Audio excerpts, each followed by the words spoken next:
നമ്മളെല്ലാവരും ചെറുപ്പം മുതലേ കേൾക്കുന്ന, ചെറുപ്പം മുതലേ നമ്മൾ പഠിച്ചു വെച്ചിട്ടുള്ള സൂറത്താണ് സൂറത്തുൽ ഇഖ്ലാസ്. ഖുൽ ഹുവല്ലാഹു അഹദ് എന്ന് പറയുന്ന സൂറത്ത്. ഈ സൂറത്തിൻ്റെ പ്രത്യേകതകൾ നമുക്കാർക്കും കൂടുതലായി അറിയില്ല. സാധാരണ നമ്മൾ കേട്ടിട്ടുള്ളത് 3 പ്രാവശ്യം ഈ സൂറത്തുൽ ഇഖ്ലാസ് ഓതിയാൽ ഒരു ഖത്തം ഓതിയ പ്രതിഫലമുണ്ട് എന്നാണ്. എന്നാൽ അതിനേക്കാൾ വലിയ പ്രതിഫലങ്ങൾ അല്ലാഹു സുബ്ഹാനഹു വ തആല ഈ സൂറത്ത് ഓതുന്ന ഓരോ ഉമ്മമാർക്കും ഉപ്പമാർക്കും നൽകുന്നതാണ്. ഏതൊക്കെയാണ് സൂറത്തുൽ ഇഖ്ലാസ് ഓതിയാൽ കിട്ടുന്ന പ്രതിഫലങ്ങൾ? നമുക്കൊന്ന് പരിശോധിക്കാം. അസ്സലാമു അലൈക്കും വറഹ്മത്തുള്ളാഹി വബറകാതുഹു. അഊദു ബില്ലാഹി മിനശ് ശൈത്വാനിർ റജീം. ബിസ്മില്ലാഹിർ റഹ്മാനിർ റഹീം. അൽഹംദുലില്ലാഹി വകഫാ വസ്സലാമുൻ അലാ ഇബാദിഹിൽ ലദീന ഇസ്തഫാ അമ്മാ ബഅദ്. ഏറ്റവും സ്നേഹബഹുമാനം നിറഞ്ഞ മുഅ്മിനീങ്ങളെ, അല്ലാഹു സുബ്ഹാനഹു വ തആല നമുക്കും നമ്മോട് ബന്ധപ്പെട്ട മുഴുവൻ ആളുകൾക്കും അല്ലാഹു തആല ഈമാൻ വർദ്ധിപ്പിച്ച് നൽകി അനുഗ്രഹിക്കുമാറാവട്ടെ. അവസാനം ഈ ലോകത്ത് നിന്ന് വിട പറയുന്ന സമയത്ത് മുഅ്മിനായി, യഥാർത്ഥ മുസ്ലിമായി മരണപ്പെടാനുള്ള വലിയ ഭാഗ്യം അല്ലാഹു നൽകുമാറാവട്ടെ. നമ്മുടെ വീഡിയോകൾക്ക് താഴെ കമൻറ്റുകളായി ഒരുപാട് മുഅ്മിനീങ്ങൾ ഒരുപാട് ആവശ്യങ്ങൾ പറഞ്ഞ് ദുആ വസിയ്യത്ത് പറയാറുണ്ട്. അല്ലാഹു തആല അവരുടെയും നമ്മുടെയും എല്ലാ വിധത്തിലുള്ള ഹലാലായ മുറാദുകളും ഹാസുലാക്കുമാറാവട്ടെ. എല്ലാ വിഷമങ്ങളും രോഗങ്ങളും സങ്കടങ്ങളും അല്ലാഹു മാറ്റുമാറാവട്ടെ. ആമീൻ യാ റബ്ബൽ ആലമീൻ. ഇനിയുള്ള എല്ലാ മാസങ്ങളിലും ഇശാ മഗ്രിബിൻ്റെ ഇടയിലോ അല്ലെങ്കിൽ സുബ്ഹി നമസ്കാരത്തിന് ശേഷമോ ഒരു ഫാത്തിഹ നമ്മൾ മറന്നു പോകരുത്. ഒരു ഫാത്തിഹ. എന്താ നിയ്യത്ത്? അല്ലാഹുവേ, എന്നിൽ നിന്നും മരണപ്പെട്ടു പോയ എൻ്റെ കുടുംബാദികൾ ആരെല്ലാം ഉണ്ടോ, എൻ്റെ വാപ്പയുണ്ട്, എൻ്റെ ഉമ്മയുണ്ട്, അതുപോലെ എൻ്റെ ഭാര്യ അല്ലെങ്കിൽ എൻ്റെ ഭർത്താവ്, എൻ്റെ മക്കൾ, എൻ്റെ സഹോദരി സഹോദരന്മാർ, അതുപോലെ മുൻഗാമികളായ മഹത്തുക്കൾ, മുൻഗാമികളായ പ്രവാചകന്മാർ, എല്ലാവരുടെയും ഹളറത്തിലേക്ക്, എല്ലാവരുടെയും ഖബറിടത്തിലേക്ക് ഞാനൊരു ഫാത്തിഹ ഓതുന്നു എന്ന നിയ്യത്തിൽ ഇൻഷാ അല്ലാഹ് ഇനി ഓതി തുടങ്ങാത്തവരുണ്ടെങ്കിൽ ഇന്നു മുതൽ ഇന്നത്തെ മഗ്രിബിന് ശേഷം, അതായത് ഇശാ മഗ്രിബിൻ്റെ ഇടയിലാണ് ഏറ്റവും ബെസ്റ്റായ ടൈം, ഒരു ഫാത്തിഹ അവർക്ക് വേണ്ടി ഓതി ഹദിയ ചെയ്യണം. കാരണം അങ്ങനെ നമ്മൾ ഓതിക്കഴിഞ്ഞാൽ നമ്മൾ മരിച്ചു കഴിഞ്ഞാലും നമുക്ക് വേണ്ടി ദുആ ചെയ്യുന്ന, നമുക്ക് വേണ്ടി ഖുർആൻ ഓതുന്ന നല്ല മക്കളെ, നല്ല തലമുറകളെ അല്ലാഹു തആല നൽകുമെന്നാണ്. അതുകൊണ്ട് മറന്നു പോവണ്ട. ഇന്നത്തെ ഈ ദിവസം തന്നെ, ഇന്നത്തെ ഇശാ മഗ്രിബിൻ്റെ ഇടയിൽ ഇനിയുള്ള ദിവസങ്ങളിലും എന്ത് ചെയ്യണം? ഒരു ഫാത്തിഹ. നിയത്ത് നമ്മൾ പറഞ്ഞു, മരണപ്പെട്ടുപോയ എല്ലാവർക്കും വേണ്ടിയാണ് നമ്മൾ ആ ഫാത്തിഹ ഓതുന്നത്. അതിൽ ഔലിയാക്കളുണ്ട്, അമ്പിയാക്കളുണ്ട്, ശുഹദാക്കളുണ്ട്, നമ്മുടെ കുടുംബത്തിൽ നിന്ന് മരണപ്പെട്ടുപോയ ആരെല്ലാം ഉണ്ട്, എല്ലാവർക്കും വേണ്ടി ഒരു ഫാത്തിഹ. അത് മതി നമ്മുടെ ജീവിതം വലിയ റാഹത്തിലും സന്തോഷത്തിലുമാവാൻ. അല്ലാഹു സുബ്ഹാനഹു വ തആല നമുക്കും നമ്മോട് ബന്ധപ്പെട്ട എല്ലാവർക്കും എല്ലാവിധ ഖൈറുകളും ദുനിയാവിലും ആഖിറത്തിലും നൽകി അനുഗ്രഹിക്കുമാറാവട്ടെ.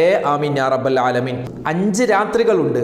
ആ 5 രാത്രികൾ വളരെയധികം അല്ലാഹു തആല സൂക്ഷ്മമായി എപ്പോഴും അല്ലാഹു സൂക്ഷ്മമായി നിരീക്ഷിക്കും. ഈ രാത്രികളിൽ വളരെ സൂക്ഷ്മമായി അല്ലാഹു നിരീക്ഷിച്ചു കൊണ്ടിരിക്കുന്നു. എന്ത്? എൻ്റെ അടിമകളിൽ ആരാണ് എന്നോട് ദുആ ചെയ്യുന്നത്? അതുകൊണ്ട് ഇന്നത്തെ ഈ രാവ് ദുആ, അതുപോലെ ദിക്റുകൾ, സുന്നത്തുകൾ, സ്വലാത്തുകൾ ഒന്നും നമ്മൾ മറന്നു പോവാൻ പാടില്ല. ഇന്നത്തെ ഈ വീഡിയോയിലൂടെ 2 കാര്യങ്ങളാണ് എൻ്റെ ഉമ്മമാർക്കും എൻ്റെ ഉപ്പമാർക്കും പറഞ്ഞു തരുന്നത്. ഒന്നാമത്തേത് അള്ളാഹുവിൻ്റെ ഒരു ഇസ്മാണ്, അള്ളാഹുവിൻ്റെ ഒരു പേരാണ്. ആ പേര് ഒരു മനുഷ്യൻ പറഞ്ഞാൽ അവനിക്ക് അല്ലാഹു സുബ്ഹാനഹു വ തആല നൽകുന്ന വലിയ അത്ഭുതപ്പെടുത്തുന്ന പ്രതിഫലം. ഒന്ന്, മഹാന്മാര് കിതാബിൽ എഴുതി വെക്കുന്നു, ജനങ്ങളുടെ ഷർറിനെ തൊട്ട് അല്ലാഹു കാക്കുമെന്നാണ്. ജനങ്ങളുടെ ഷർറ്, അത് അസൂയയോടുകൂടി പറയുന്ന വാക്കുകളാവട്ടെ, കണ്ണേറാവട്ടെ, സിഹിറാവട്ടെ, നമ്മെപ്പറ്റി മോശം പറയുന്ന എന്തെല്ലാം കാര്യങ്ങൾ ആരെല്ലാം പറയുന്നുണ്ടോ എല്ലാ ജനങ്ങളുടെ ഷർറിനെ തൊട്ടും അല്ലാഹു തആല കാവൽ നൽകുന്ന ഒരു അത്ഭുതപ്പെടുത്തുന്ന ഇസ്മ്, അല്ലാഹുവിൻ്റെ പേര്. മാത്രമല്ല, ജനങ്ങളിൽ നിന്നും നമുക്ക് എന്തെങ്കിലും ഒരു ഉപകാരം കിട്ടാനുണ്ടെങ്കിൽ അത് വേഗത്തിൽ കിട്ടാൻ ഈ ഇസ്മ പറയൽ കൊണ്ട് നമുക്കത് കരസ്ഥമാക്കാം. പിന്നെ തീർന്നില്ല, മഹാന്മാർ അവരുടെ കിതാബുകളിൽ എഴുതി വെക്കുന്നു, ഒരു മനുഷ്യന് നമ്മൾ കുറച്ച് പൈസ കടം കൊടുത്തിട്ടുണ്ട്. ഒരുപാട് വർഷങ്ങളായി ആ കടം കൊടുത്ത പൈസ തിരിച്ചു കിട്ടുന്നില്ല. ഒന്നിരിക്കൽ അയാൾ തരാത്തതാവാം, അല്ലെങ്കിൽ അയാളുടെ കയ്യിൽ ആ പൈസ ഇല്ലാത്തതാവാം തിരിച്ച്. എങ്ങനെയാണെങ്കിലും അതിലൊരു സൊല്യൂഷൻ, അതിനൊരു പരിഹാരം ഈ ഇസ്മ പറയുന്നതോടുകൂടി അല്ലാഹു നൽകുമെന്നാണ്. നല്ല നിയത്തോടുകൂടി പറഞ്ഞാൽ ഇപ്പോൾ നമ്മുടെ വീഡിയോകളുടെ താഴെ 1 ലക്ഷം രൂപ 2 ലക്ഷം രൂപയൊക്കെ കടം കൊടുത്തിട്ട് കിട്ടാനുണ്ട് ഉസ്താദെ, പ്രത്യേകം ദുആ ചെയ്യണമെന്ന് ഒരുപാട് സഹോദരന്മാരും കമന്റ് രേഖപ്പെടുത്താറുണ്ട്. അള്ളാഹു എല്ലാവർക്കും ഖൈർ കൊടുക്കുമാറാവട്ടെ. അപ്പോൾ നമ്മളിനി പറയാൻ പോകുന്ന ഈ ഇസ്മ പറഞ്ഞാൽ കടം കൊടുത്തിട്ടുള്ള പൈസ അത് വേഗത്തിൽ നമുക്ക് തിരിച്ചു കിട്ടുന്നതാണ്. പിന്നെയോ ഒരു കാര്യത്തിന് വേണ്ടി നമ്മൾ വീട്ടിൽ നിന്നും ഇറങ്ങുന്നു, അത് ഹോസ്പിറ്റൽ കേസാവട്ടെ, ജോലിയുടെ ആവശ്യമാവട്ടെ, അല്ലെങ്കിൽ ഒരു യാത്ര പോകുന്നതാവട്ടെ, എന്ത് കാര്യത്തിന് നമ്മൾ ഇറങ്ങുന്ന സമയത്തും ഈ ഇസ്മ പറഞ്ഞിട്ട് അള്ളാഹുവിൻ്റെ ഈ പേര് പറഞ്ഞിട്ടാണ് നമ്മൾ ഇറങ്ങുന്നതെങ്കിൽ അള്ളാഹുവിൻ്റെ വലിയ കാവൽ നമ്മൾ വീട്ടിൽ നിന്നും ഇറങ്ങി തിരിച്ചു വരുന്നത് വരെ ഉണ്ടാകുമെന്ന് മഹാന്മാർ അവരുടെ കിതാബുകളിൽ രേഖപ്പെടുത്തുന്നു. മറ്റൊരു പ്രതിഫലം നമ്മുടെ ഈമാൻ അല്ലാഹു തആല ഉറപ്പിച്ചു നൽകുമെന്നാണ്. മുത്തുനബി മുഹമ്മദ് മുസ്തഫ സ്വല്ലല്ലാഹു അലൈഹി വസല്ലമ തങ്ങളുടെ ഒരു ഹദീസിൽ കാണാം, ആഖിർ സമാൻ ആകുമ്പോൾ, അന്ത്യനാളാകുമ്പോൾ, നമ്മളൊക്കെ അന്ത്യനാളിനോട് അടുത്തുകൊണ്ടിരിക്കുന്ന ജനതയാണ്. ഈ ആഖിർ സമാനിന്റെ അവസരത്തിൽ, അവസാന കാലഘട്ടത്തിൽ നബി സല്ലല്ലാഹു അലൈഹി വസല്ലമ തങ്ങൾ പറയുന്നു, മുഅ്മിനീങ്ങൾ, എൻ്റെ ഉമ്മത്തീങ്ങൾ വലിയ പ്രയാസത്തിലായിരിക്കും. എന്താണ് അവർക്ക് പ്രയാസം? അവരുടെ ഈമാൻ നഷ്ടപ്പെട്ടു പോകുമോ എന്ന് അവർ ഭയപ്പെടുമെന്നാണ്.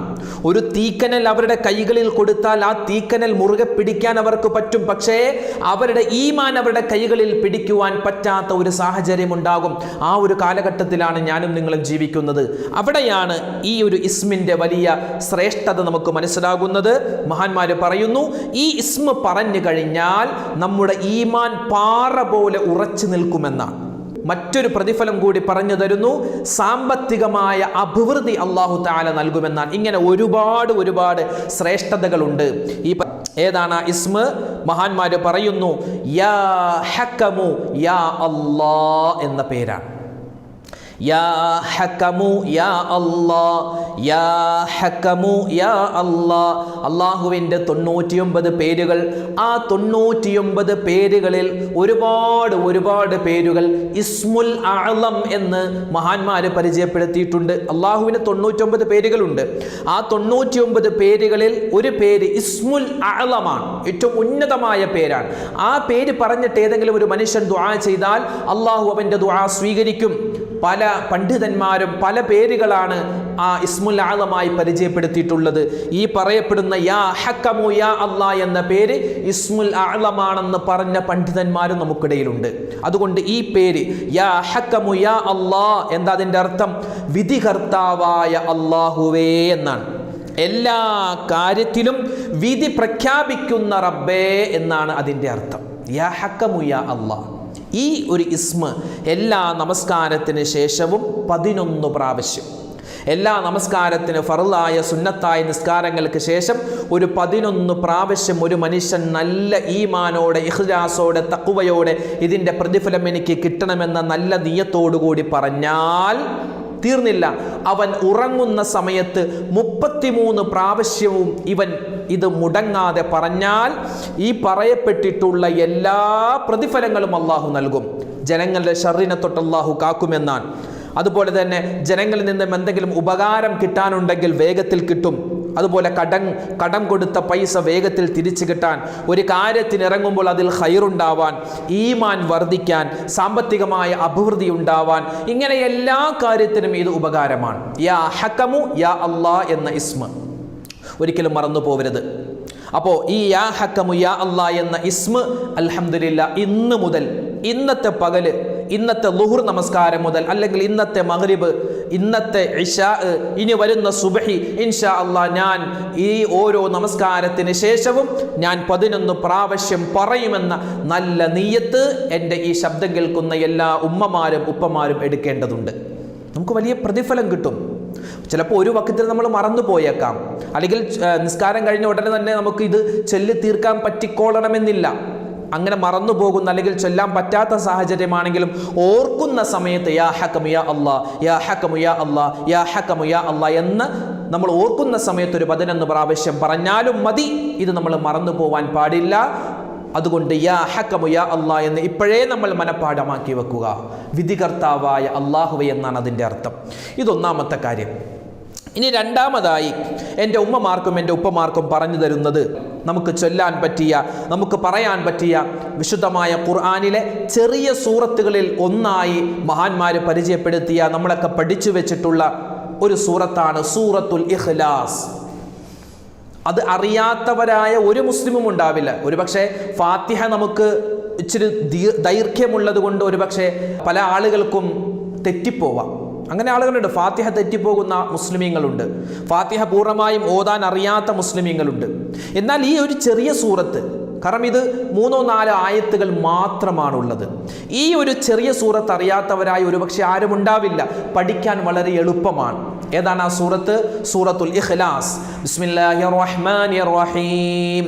ഖുൽ ഹുവല്ലാഹു അഹദ് അല്ലാഹുസ് സ്വമദ് ലം യലിദ് വലം യൂലദ് വലം യകുൽ ലഹു കുഫുവൻ അഹദ്. നമ്മളൊക്കെ ചെറുപ്രായം മുതലേ സൂറത്തുൽ ഫാത്തിഹ ഓതി കഴിഞ്ഞാൽ പിന്നെ നിസ്കാരത്തിന് നമ്മുടെ വായിലേക്ക്, നമ്മുടെ ചിന്തയിലേക്ക്, മനസ്സിലേക്ക് ആദ്യം ഓടി വരുന്ന സൂറത്തുൽ ഇഖ്ലാസാൻ. ചിന്തിച്ച് നോക്കിയേ, നമ്മളൊക്കെ നിസ്കരിക്കുന്ന സമയത്ത് അത് ഫർളാവട്ടെ സുന്നത്താവട്ടെ, ഫാത്തിഹ ഓതി കഴിഞ്ഞാൽ പിന്നെ ആദ്യം നമ്മുടെ മനസ്സിലേക്ക് വരുന്നത് സൂറത്തുൽ ഇഖ്ലാസാൻ. ഖുൽ ഹുവല്ലാഹു അഹദ് അല്ലാഹുസ് സമദ്. വലിയ ശ്രേഷ്ഠതയുള്ള സൂറത്താണ്. നമ്മളൊക്കെ ചെറുപ്പം മുതലേ ഓതി വരുന്ന സൂറത്താണ്. ഒരു സ്വഹാബി നബി സല്ലല്ലാഹു അലൈഹി വസല്ലമ തങ്ങളുടെ അടുക്കൽ വന്നിട്ട് മറ്റൊരു സ്വഹാബിയെ പറ്റി പരാതി പറയുകയാണ്. എന്താ പറയുന്നത്? വന്ന സ്വഹാബി പറഞ്ഞു, നബിയേ, ഞാൻ എൻ്റെ കൂട്ടുകാരനായ ഇന്ന സ്വഹാബിയുടെ മഅ്മൂമായി നിസ്കരിക്കുമ്പോൾ എല്ലാം, മഅ്മൂമായി എപ്പോൾ നിസ്കരിച്ചാലും ഇമാമാകുന്ന ആ സ്വഹാബി എപ്പോഴും ഖുൽ ഹുവല്ലാഹു അഹദ് എന്ന് പറയുന്ന സൂറത്താണ് ഓതുന്നത് നിസ്കാരത്തിൽ. വേറെ ഒരു സൂറത്തും ഓതുന്നില്ല. ഇപ്പോൾ ളുഹ്ർ നിസ്കാരമാവട്ടെ, അസ്ർ ആവട്ടെ, അല്ലെങ്കിൽ മഗ്രിബ് ആവട്ടെ, ഇശാ ആവട്ടെ, സുബഹി ആവട്ടെ, ഏത് നമസ്കാരമാണെങ്കിലും അവൻ നിസ്കാരത്തിൽ ഓതുന്ന, സുന്നത്തായിട്ട് ഓതുന്ന സൂറത്തുൽ ഇഖ്ലാസാൻ. വേറെ ഒരു സൂറത്തും ഓതാറില്ല നബിയെ. അതെന്താണെന്നൊന്ന് ചോദിക്കണമെന്ന് ഒരു സ്വഹാബി വന്ന് നബിയോട് മറ്റൊരു സ്വഹാബിയെ പറ്റി പരാതി പറഞ്ഞു. അള്ളാഹിൻ്റെ റസൂൽ മറ്റേ സ്വഹാബിയെ വിളിച്ചു. എന്നിട്ട് ചോദിച്ചു, എന്തേ നീ എല്ലാ നിസ്കാരത്തിലും സൂറത്തുൽ ഇഖ്ലാസ് തന്നെ ഇങ്ങനെ ഓതുന്നത് എന്തിനാണ്? ഫാത്തിഹ സൂറത്തിന് ശേഷം സുന്നത്തായി ഏതെങ്കിലും ഒരു സൂറത്ത് ഓതണമല്ലോ. ആ സമയത്തെല്ലാം ഈ സൂറത്തുൽ ഇഖ്ലാസ് എന്തിനാണ് നീ ഓതുന്നത്? വേറെ എന്താ സൂറത്തൊന്നും ഓതാത്തത് എന്ന് ചോദിച്ച സമയം ആ സ്വഹാബി പറഞ്ഞത്, നബിയേ, യാ റസൂലല്ലാഹ്, നബിയെ, എനിക്ക് ഈ സൂറത്തുൽ ഇഖ്ലാസ് ഭയങ്കര ഇഷ്ടമാണ്. എനിക്ക് നല്ല ഇഷ്ടമാണ് ഈ സൂറത്ത്. അത് ഓതുമ്പോൾ തന്നെ എൻ്റെ ഈമാൻ വർദ്ധിക്കുകയാണ് നബിയെ. മാത്രമല്ല അത് ഓതാൻ വലിയ എളുപ്പമാണ് നബിയെ. അതുകൊണ്ട് എനിക്ക് ഭയങ്കര ഇഷ്ടമാണ് സൂറത്തുൽ ഇഖ്ലാസ്. ഖുൽ ഹുവല്ലാഹു അഹദ് അല്ലാഹുസ് സമദ് ലം യലിദ് വലം യൂലദ് വലം യകുൽ ലഹു കുഫുവൻ അഹദ്. വേഗത്തിൽ എളുപ്പത്തിൽ ഓതാൻ പറ്റുന്ന സൂറത്ത്. അപ്പോൾ ആ സമയത്ത് നബി തങ്ങൾ പറഞ്ഞത്, എങ്കിൽ നീ ആ സൂറത്തുൽ ഇഖ്ലാസിനെ മുറുകെ പിടിച്ചോ. കാരണം നിന്നെയും കൊണ്ട് ഈ സൂറത്തുൽ ഇഖ്ലാസ് ഇൻഷാ അല്ലാഹ് സ്വർഗ്ഗത്തിലേക്ക് പോകുമെന്ന് മുത്തുനബി മുഹമ്മദ് മുസ്തഫ സ്വല്ലല്ലാഹു അലൈഹി വസല്ലമ തങ്ങൾ പറയുകയാണ്. അതുകൊണ്ട് നമ്മുടെ ജീവിതത്തിലും നമുക്കറിയാവുന്ന ഏത് സൂറത്ത് ഓതിയാലും കുഴപ്പമില്ല, സൂറത്തുൽ ഇഖ്ലാസിന് ഭയങ്കര മഹത്വമുണ്ട് എന്നാണ് ഈ ഹദീസിലൂടെ നമുക്കൊക്കെ മനസ്സിലാകുന്നത്. പിന്നെയോ അല്ലാഹുവിൻ്റെ റസൂൽ പറയുന്നു, മൻ ഖറഅ ഖുൽ ഹുവല്ലാഹു അഹദ് ഫഖദ് ഖറഅ സുലുസുൽ ഖുർആൻ. ഒരു മനുഷ്യൻ ഖുൽ ഹുവല്ലാഹു അഹദ് എന്ന സൂറത്ത് ഒരു പ്രാവശ്യം ഓതിയാൽ പരിശുദ്ധമായ ഖുർആനിൻ്റെ 1/3 ഭാഗം ഓതിയവനെ പോലെയാണ്. ഇനി 3 പ്രാവശ്യം ഖുൽ ഹുവല്ലാഹു അഹദ് എന്ന സൂറത്ത് ഓതിയാൽ അവൻ പരിശുദ്ധമായ ഖുർആൻ മുഴുവനും ഖത്മ് തീർത്തത് പോലത്തെ പ്രതിഫലം അല്ലാഹു നൽകുന്നതാണ്. മറ്റൊരു സ്വഹാബി നബി സല്ലല്ലാഹു അലൈഹി വസല്ലമ തങ്ങളുടെ അടുക്കൽ വന്നു, നബിയെ, ഒരുപാട് കടങ്ങളുണ്ട്, ഭാര്യക്കും കുട്ടികൾക്കും രോഗമാണ്, വീട്ടിൽ പട്ടിണിയാണ്, വീട്ടിൽ ഞങ്ങൾക്ക് ഭയമാണ്, ശത്രുക്കൾ വരുമോ ഇല്ലയോ എന്നുള്ള ഭയമാണ്, ഞങ്ങൾ എന്ത് ചെയ്യും? അള്ളാഹിൻ്റെ റസൂല് പറഞ്ഞത്, നീ നിന്റെ വീട്ടിലേക്ക് കടക്കുമ്പോൾ, നീ പുറത്തു നിന്ന് വീട്ടിലേക്ക് കടക്കുന്ന സമയത്ത് വീട്ടിൽ ആരെല്ലാം ഉണ്ടോ അവരോടൊക്കെ നീ സലാം പറയണം. അസ്സലാമു അലൈക്കും വറഹ്മത്തുള്ളാഹി എന്ന് പറഞ്ഞിട്ട് വേണം നിന്റെ വീട്ടിലേക്ക് കടക്കാൻ. വീട്ടിലേക്ക് കടന്നതിന് ശേഷം ഖുൽ ഹുവല്ലാഹു അഹദ് എന്ന് തുടങ്ങുന്ന സൂറത്തുൽ ഇഖ്ലാസ് നീ പാരായണം ചെയ്യണേ. എങ്കിൽ നിന്റെ ഈ പ്രശ്നങ്ങളെല്ലാം മാറും. ഒരാഴ്ച കഴിഞ്ഞു, ആ സ്വഹാബി വന്ന് പറഞ്ഞു, നബിയെ, എൻ്റെ എല്ലാ പ്രശ്നങ്ങളും മാറി. നല്ല നിയത്തോടു കൂടി ഓതിയാൽ വലിയ പ്രതിഫലമുണ്ട്. പിന്നെയോ മറ്റൊരു സമയത്ത് നബി സല്ലല്ലാഹു അലൈഹി വസല്ലമ തങ്ങൾ പറയുന്നു, ഒരു മനുഷ്യൻ ഒരു പ്രാവശ്യം സൂറത്തുൽ ഇഖ്ലാസ് ഓതിക്കഴിഞ്ഞാൽ അവൻ്റെ ശരീരത്തിൽ അല്ലാഹു തആല എന്തു കൊടുക്കും? ബറക്കത്ത് കൊടുക്കും. 2 വട്ടം ഓതിയാൽ അവൻ്റെ ശരീരത്തിലും അവൻ്റെ കുടുംബക്കാരുടെ ശരീരത്തിലും കുടുംബാദികളിലും അള്ളാഹു ബറക്കത്ത് കൊടുക്കും. 3 പ്രാവശ്യം സൂറത്തുൽ ഇഖ്ലാസ് ഓതിയാൽ അവൻ്റെയും അവൻ്റെ കുടുംബത്തിൻ്റെയും അവൻ്റെ അയൽവാസികളിലും അള്ളാഹു തആല ബറക്കത്ത് ഐശ്വര്യം കൊടുക്കുന്നതാണെന്ന് ആദരവായ റസൂലുള്ളാഹി സ്വല്ലല്ലാഹു അലൈഹി വസല്ലം ഒരു ഹദീസ് കൂടി നബി സല്ലല്ലാഹു അലൈഹി വസല്ലം തങ്ങൾ പറയുന്നു, ഒരു മനുഷ്യൻ ഉറങ്ങുന്ന സമയത്ത് 3 പ്രാവശ്യം സൂറത്തുൽ ഇഖ്ലാസ് ഓതിയിട്ടാണ് കിടക്കുന്നതെങ്കിൽ അവൻ സ്വർഗത്തിന്റെ വാതിൽ തുറന്നിട്ട് ഉറങ്ങുന്നവനെ പോലെയാണ്. അതായത് മരിച്ചു കഴിഞ്ഞാൽ പിന്നെ നേരെ ആ വാതിലിലൂടെ സ്വർഗത്തിലേക്കാണ്. അതുകൊണ്ട് വലിയ ശ്രേഷ്ഠതയുള്ള ഈ സൂറത്തുൽ ഇഖ്ലാസ് ഇന്നത്തെ ഈ പകലും ഇന്നത്തെ രാത്രി അതുപോലെ നാളെ ഇനി വരുന്ന എല്ലാ സമയത്തും ഇൻഷാ അല്ലാഹ് ഈ സൂറത്തുൽ ഇഖ്ലാസ് ഞാൻ ഓതുമെന്നുള്ള നല്ല നിയ്യത്ത് എൻ്റെ ഉമ്മമാർക്കും എൻ്റെ ഉപ്പമാർക്കും ഉണ്ടാവണം. അതുപോലെ സുന്നത്തായി നമ്മൾ നിസ്കരിക്കുന്ന സമയത്ത് മറ്റു സൂറത്തുകൾ ഓതുന്നത് കൊണ്ട് കുഴപ്പമില്ല. ഈ സൂറത്തുൽ ഇഖ്ലാസ് ഓതിയാൽ വലിയ പ്രതിഫലമാണ് അല്ലാഹു തആല നൽകുന്നത്. അല്ലാഹു സുബ്ഹാനഹു വ തആല പരിശുദ്ധമായ ഈ സൂറത്തുൽ ഇഖ്ലാസിന്റെ ബറക്കത്ത് കൊണ്ട് അല്ലാഹു നമ്മെ എല്ലാവരെയും സ്വർഗ്ഗത്തിൽ കടത്തി അനുഗ്രഹിക്കുമാറാവട്ടെ. അല്ലാഹു തആല ഈ പറയപ്പെടുന്ന കാര്യങ്ങളെല്ലാം നമ്മുടെ ജീവിതത്തിൽ അമൽ ചെയ്യാനുള്ള മഹാഭാഗ്യം അല്ലാഹു നൽകി അനുഗ്രഹിക്കുമാറാവട്ടെ.